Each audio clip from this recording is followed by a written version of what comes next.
তারাপীঠে করুণাময়ী মা তারা, যিনি রূপার রাজবেশে সজ্জিত থাকেন, আমার সেই করুণাময়ী মমতাময়ী মায়ের ঘন কালো জটাধারী চুল কিভাবে প্রস্তুত হয় জানেন? তাহলে শুনুন। সধবা মহিলাদের মৃতদেহ থেকে চুলগুলিকে সংগ্রহ করে সেগুলিকে শুদ্ধ করে চিতার ছাই এবং জবা কুসুম তেল মিশিয়ে প্রস্তুত করা হয় আমার করুণাময়ী মায়ের জটা।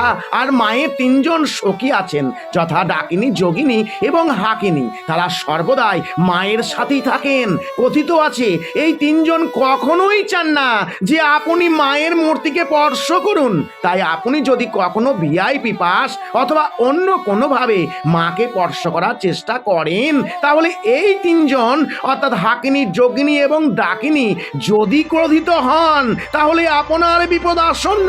আর আপনার মনের যদি ভক্তি থাকে, তাহলে মাকে স্পর্শ না করেও মাকে দর্শন করা যায়। সবটাই আপনার উপর নির্ভর করবে। কিছু ভুল বললে এই অধম ভক্তকে ক্ষমা করবেন। জয় মা তারা।